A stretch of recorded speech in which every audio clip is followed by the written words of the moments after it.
Modifying the studio logo to wink at the movie's subject matter cliche. That isn't really a cliche though, is it? I mean, it's a fairly rare occurrence and typically only happens with a Universal logo. Besides, aren't you just upset you couldn't say 50 seconds of logos? I'm on to you.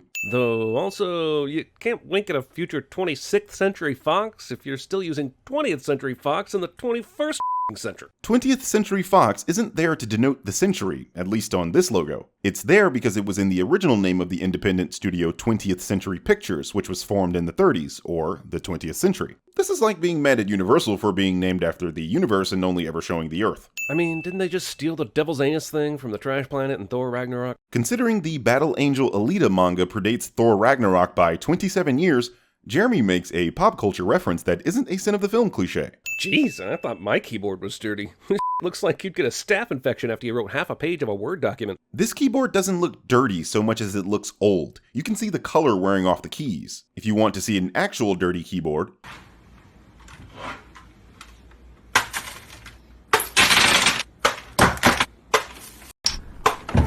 maybe she's 100% man-made, but I think she's part human or some such, and it just feels like this operating room should have some gloves or masks or basic sanitation standards in place for this kind of procedure. Really? Because all they're doing is attaching her head to a cybernetic body, and the only thing that's part human is her brain, which is enclosed entirely.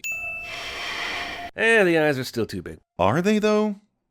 Are they? This movie is already more visually interesting than Avatar, and I wish James Cameron would spend more time here than on Pandora. So this movie gets a sin because the visuals are great in spite of James Cameron focusing on Avatar. Okay. I hear you, sister. I'm constantly waking up to find surprising stuff on my sheets in the mornings.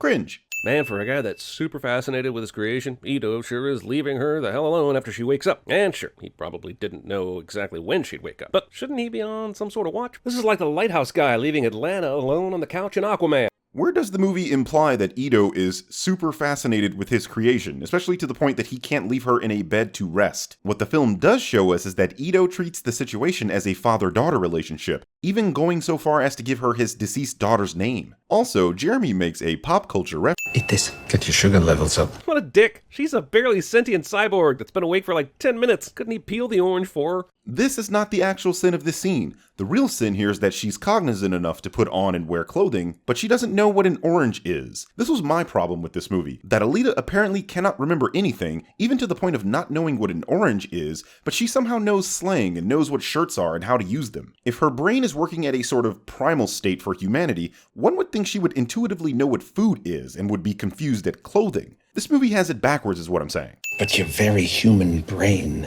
was miraculously intact. How? Yeah, you said miraculously, but that does not compute. A human brain on its own inside a beat-up android head, just surviving on its own? Like it doesn't need blood or oxygen or anything? Just chilling? In a later scene, it's explained that Alita's heart, or cybercore, is powerful enough to power a city.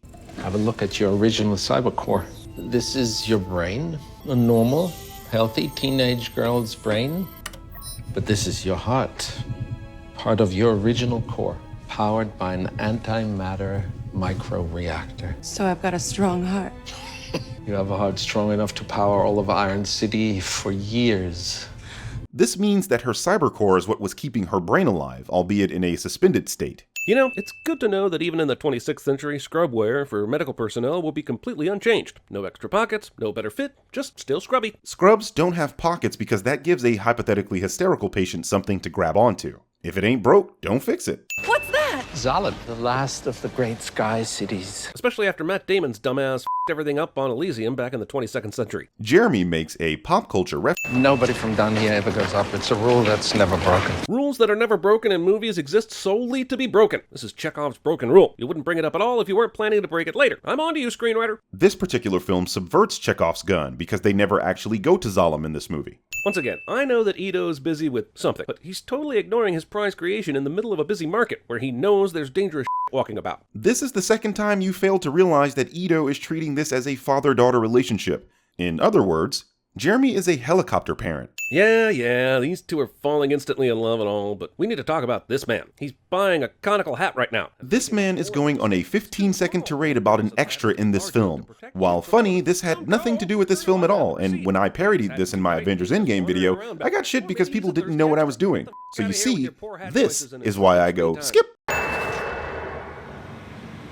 Alita Blade Runner. Don't even think of comparing this movie to that masterpiece. That is blasphemous. But Birdman, didn't you do that in your Alita review?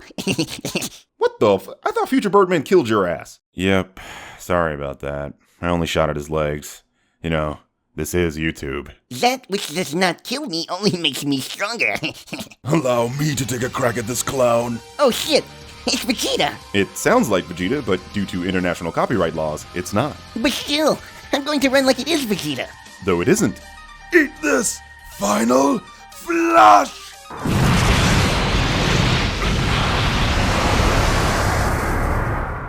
Torque coupling. Isn't Alita still technically like days, if not hours old, but she's good to assist in surgery already? Well, my friend, if you didn't manipulate this scene, your audience would be able to see that Alita didn't know what Ito was talking about, and that the nurse helped her.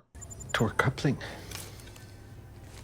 Those jackers want your parts for the black market to supply the motorball games. Super respect this movie for having so many amputee characters and prosthetic limb characters without acting like it's weird or abnormal or makes them less than. Yeah, Jeremy removed a sin here, but he's pretty much failing to understand what cyberpunk actually is. Of course they wouldn't act weird about transhumanism. It's a keystone of the genre. This is exactly like that scene in Muppet Christmas Carol, where the penguins and other animal townsfolk slide down the sheet of ice and do tricks, except here it's not penguins, more charming. I'm convinced that CinemaSins writes these ridiculous sins in order to smoothly include a scene they would otherwise skip in order to include a related scene that they actually have a problem with. My problem isn't that they do that, but that they skip relevant scenes all the time, so why not now?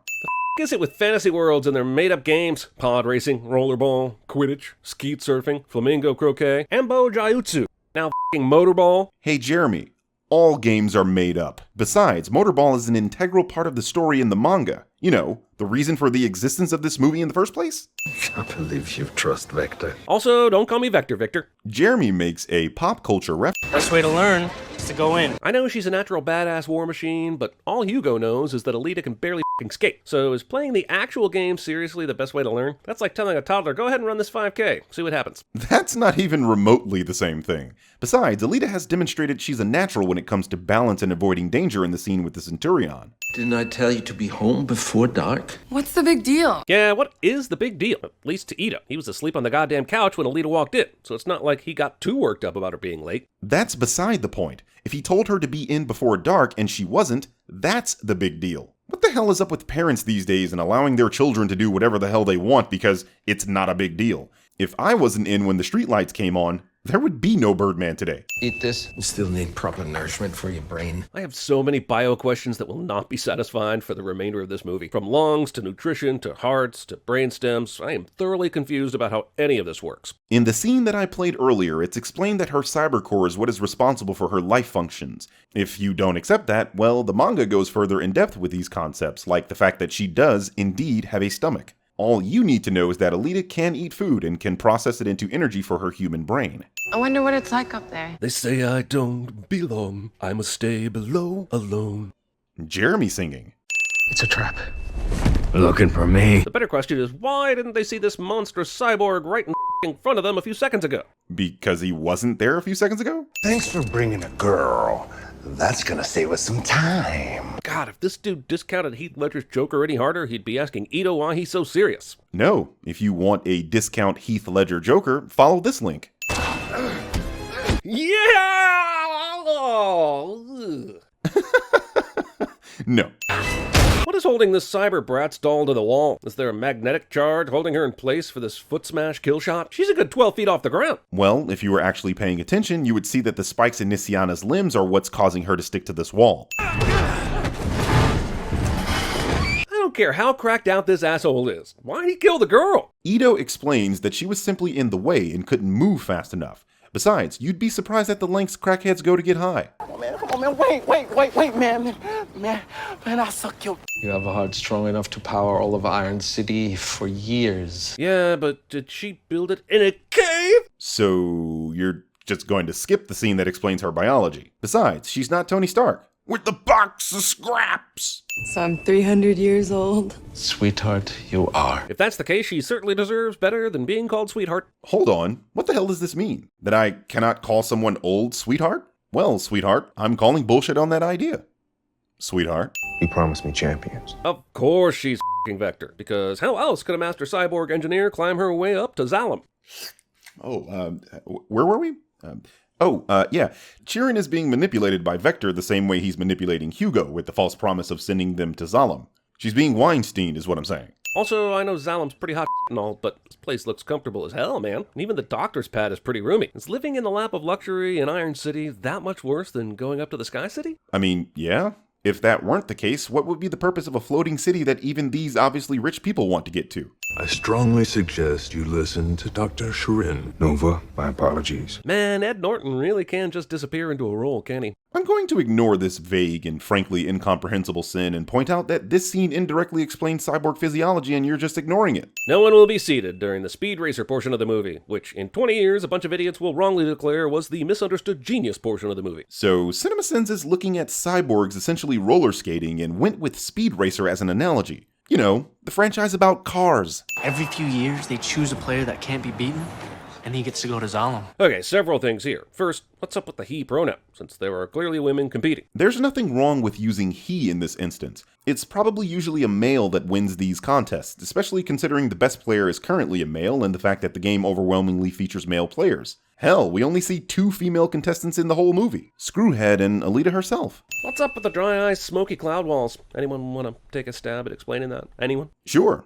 This isn't an ice wall. It's the Hydro Wall, a defensive system made up of a super viscous liquid that's pumped at such a high pressure it has enough force to tear you to pieces. Think a fire hose, but it's spitting peanut butter. Okay, so what can a cyborg do and not do? We're led to believe she has all the human traits of taste, pleasure, pain, and hunger, but she can breathe underwater? Or hold her breath indefinitely? Can we just call her Superman and be done with it? Okay, first of all, taste, pain, and hunger are all attributed to her nervous system, which has nothing to do with the ability to hold one's breath for a long time. Besides, why are you asking a question that the movie is currently answering?